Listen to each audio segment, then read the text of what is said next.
Hola, ¿qué tal? Welcome back to my channel. I'm Meg James, your Move to Spain mom, and we are on episode 38 and coming to you from the Costa del Sol to talk about a topic that I haven't talked about a lot publicly. And I get a lot of questions about it because people are wondering why I ended up in the Costa del Sol or Madrid, these very expensive areas, if I could have lived somewhere like Castillo y Leon in the middle of nowhere and had a little bit more of a deal and not spending so much monthly. And the reason is our family has chosen to stay on the American school system, the American curriculum. And so why? We have access now to the Spanish curriculum. We have access to a lot of international curriculums like British or Swedish. We have access to Spain's concertados, which are like a Spanish private, semi-private option. So why American schools? Let's hop into it.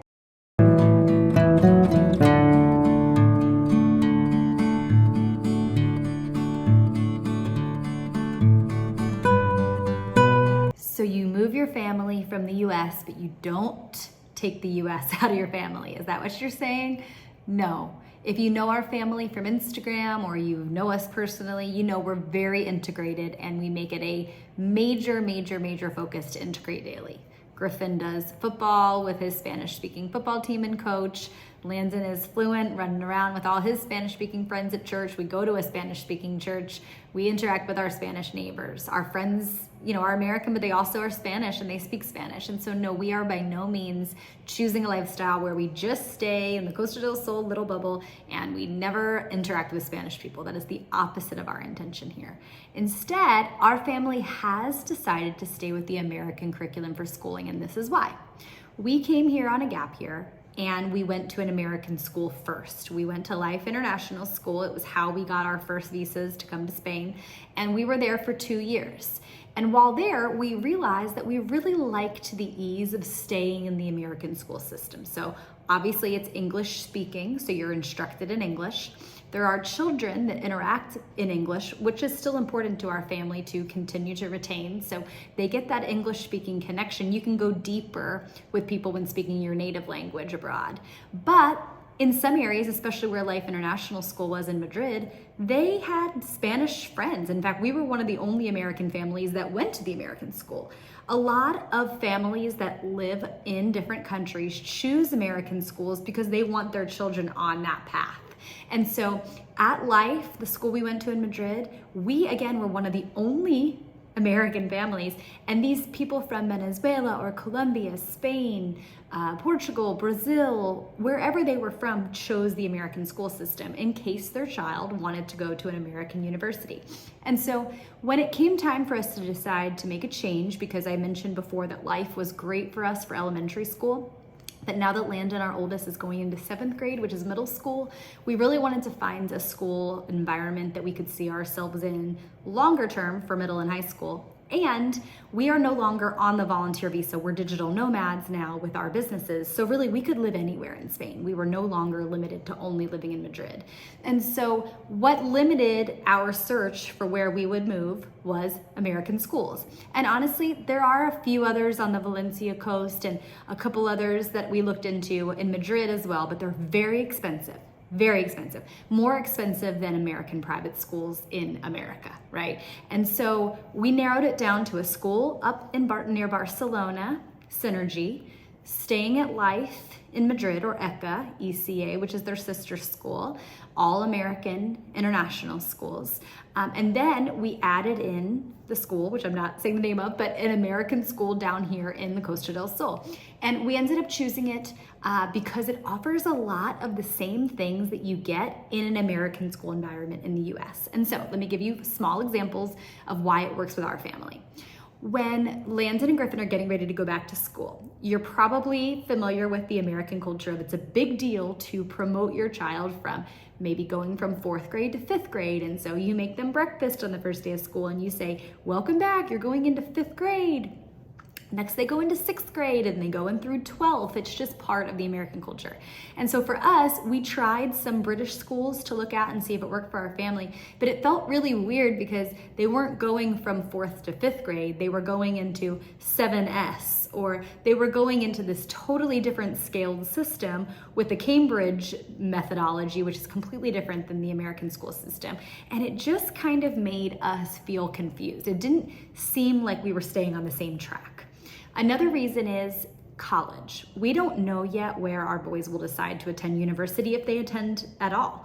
And so now that they're going into 7th and 5th and we have plenty of time to figure it out, Landon seems like someone who will probably choose to stay in Europe. Like, he will say to us, I am not going to college in the US. And so for him, it would have mattered a little less to stay in the American system. Our youngest, Griffin, is very much so wanting to go to a university in the US after this. And so by keeping him in the American school system, it helped us be able to have a clean entry to apply for colleges and to be able to go to a US college, even though we've lived in Spain for, at that time, 12 years or whatever it will be. And so those are some of the reasons why we as a family have chosen to stay in the American school system. Also, we loved our schools in the US. The kids did public, they've done private. Logan and I, growing up, have done a combination of public and private. So we did not leave the US because we didn't like the academics in the US. The academics were great to us, and the American school system and how children are taught was great. The one thing we didn't love about going to school in the US was school safety, right? And the concerns around guns and just obvious things that you read in the news about school safety in the US. So if you think about it, the benefit and the bonus of having that curriculum that we know works for our family, staying in the same system, so moving from 5th to 6th to 7th and up, giving us access to a system into US universities, works for our family, but now we get to experience it with more school safety. And so for us, that seems like an obvious choice. There's another reason that for our youngest specifically, but for our kids, we wanted to stay in the American school system, and the answer is sports. And so if you're not as familiar, in Europe, you can play soccer or football in England or some of these other countries, Ireland, it's possible, but the culture of universities specifically in the US is bar none comparison to other universities and colleges worldwide when it comes to sports. So we grew up, the boys, the first years near Clemson University, near Greenville, South Carolina, and it's just such a cool environment going to those football games and tailgating and, you know, having a mascot and just the excitement that comes being involved socially in an American school is something that we understand that especially our youngest child, but our kids may have interest in being a part of. And so by keeping the door open, although we want to be living in Spain for this season, we're keeping the door open for where they may go after this season, which could be a US university. Now, things we don't like as much about that thought process are the costs of American university. And so if you are not as familiar, the costs of American universities are insane. My nephew, for example, my niece just finished college. My nephew is now in college. My youngest niece is now in college. And just hearing my sister and my parents or whomever share the cost of what it is to send a child to university in the US is astronomical to us. Like, we look at each other and say, are we sure that this is something that we would want to do? Because that is so super high. But the truth of the matter is, we're going to let the kids dictate that a bit too and give them some freedom in choosing, because it is their life and they will have a say in what their preferences are. But no, we would much rather not pay US university prices and very much so pay Europe university prices, which I'm hoping at least one of our two will choose to do, if not both. And so that is why American school system works for our family. Sometimes I get messages from people who say, oh, the British school system, the Cambridge system is so much better, or Spanish public schools are excellent. The concertados, the semi-private schools are incredible. Like, why would you not take advantage of them? I have personally found, after speaking to other people, that my dishwasher is running, sorry. And I'm trying to be productive and I refuse to turn it off while I'm filming this, so just ignore it, I'm a regular mom. I met so many Spanish people that either spoke English or that I had a connection with. They're from Argentina or whatever it is, living in Madrid, and they had their kids in the public school system. And honestly, just like the US, it depended a lot where they were living, whether they would recommend the schools or not. So there are good public Spanish schools. Valdebebas, the neighborhood that we lived in, had a great public school. The pueblo we're moving in Costa del Sol, has a great public school system. In fact, we know a family who's switching from our private American school into the public school system for high school. So public schools are not an option for us in Spain, and I wouldn't not recommend them. We as a family are just choosing to stay in that American curriculum to keep it as easy as possible and to open up options for our family.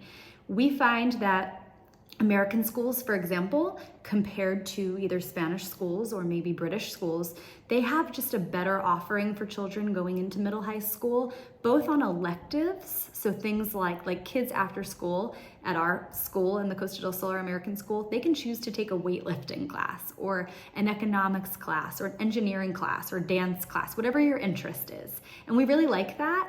And then another thing is that it can be so crazy expensive thinking about what college will look like, but college preparatory offerings are so great at this American school we chose here in the Costa del Sol that we wanted a school that had the college fairs, that had the representatives come from the US and talk to kids and give them a well-rounded way to decide.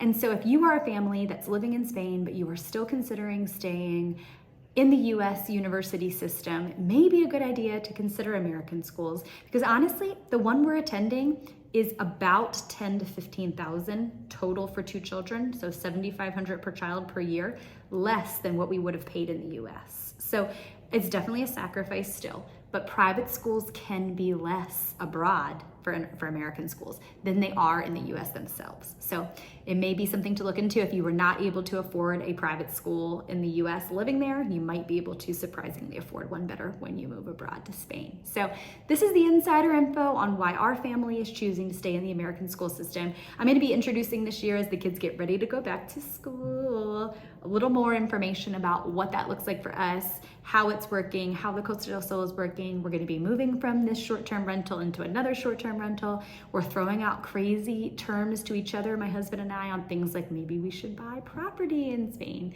Maybe we should do this with coaching families to move to Spain. So things are growing and getting bigger and getting exciting. So I thank you for being part of the journey. If you have questions about moving to Spain, I'm happy to be your Move to Spain coach and walk through them with you. And so just comment here and I'll connect with you one-on-one.